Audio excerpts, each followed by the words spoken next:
Hello everyone and welcome to the workbench, where we are once again reviewing the work that we did over this week's Sunday night live stream. I like to think we made quite a decent bit of progress having built this chassis. As you can see, it is very chassis-like.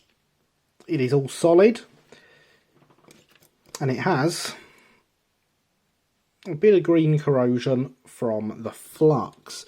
I was expecting that, and in fact left it on purpose because I wanted to be able to deal with it with yourselves, let you see the effect it can have and show you how we deal with it. But first, because we didn't do it on stream, I just want to show that the chassis does in fact, right, screw it in, sit very nicely under the loco, and the bogie sits on the front quite happily.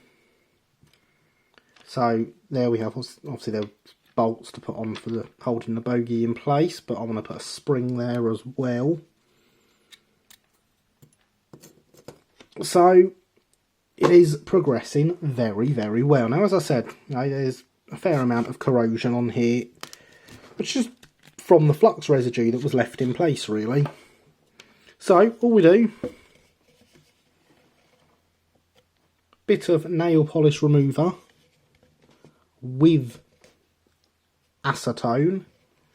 That is the important ingredient, is the acetone. Old toothbrush. I can take the green there, give it a quick bit of a scrub, and we have shiny brass again.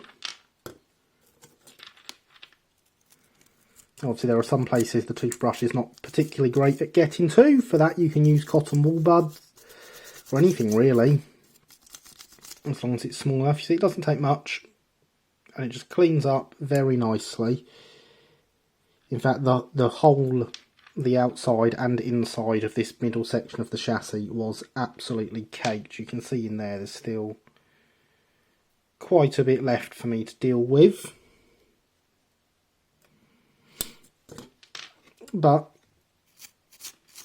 it does not take much to deal with. Obviously the ideal thing would be to give it a wash as soon as it's made, but I wanted to be able to show the effects the corrosion has if you don't do that, and that it's easily fixable. You can see it all cleans up very nicely. So if you do get that green corrosion building up after you have soldered something, don't panic about it. It is nice and easy to sort out. I have also today been playing with how we're going to motorise this chassis. And so I thought we'd go over that this week, because that is going to involve some more work on the live stream. So we will be driving the rear axle. Nice brass cog there, which has had a bush soldered into it to bring it down to the right size to sit over this axle.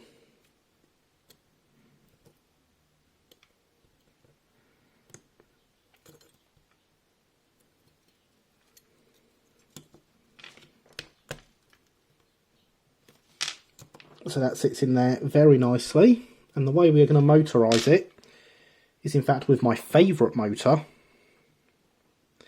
the old Triang X04. Probably not be using this exact one, as this is one I've already refurbished, and I'd like to refurbish one on stream for you. The chassis will need a bit of work to accept it. This is pushing it apart here, but that sits quite nicely, mates up with the gears, take that roof off. And also fits quite happily inside the loco.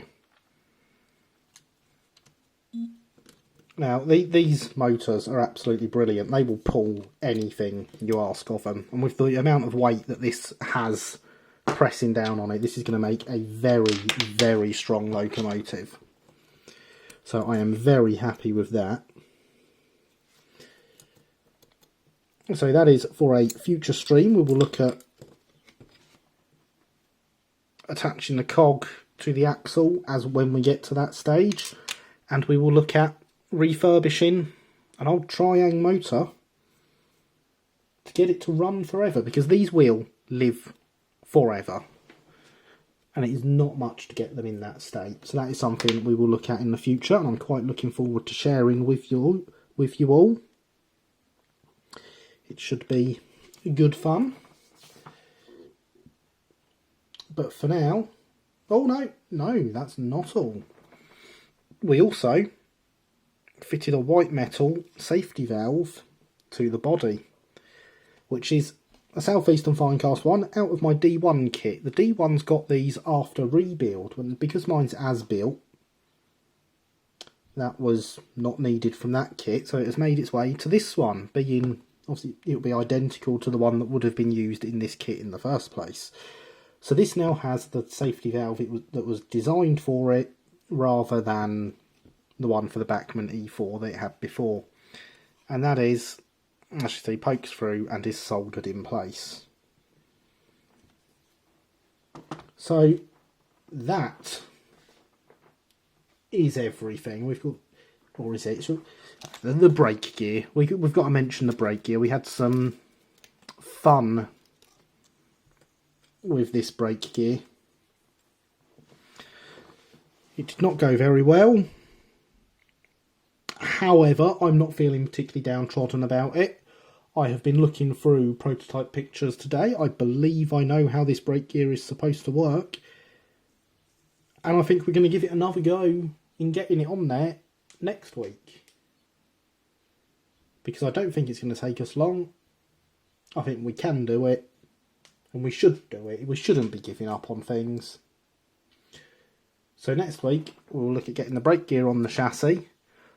And then it is small details to attach to the chassis, most of which are white metal. Once that is done, it will be time to look at servicing a motor, getting that in, motorising the kit, and giving it a proper test over on the test track in the corner. So that really is everything this time. I thank you all for watching. Keep being awesome, folks, and I will see you next time. Bye-bye.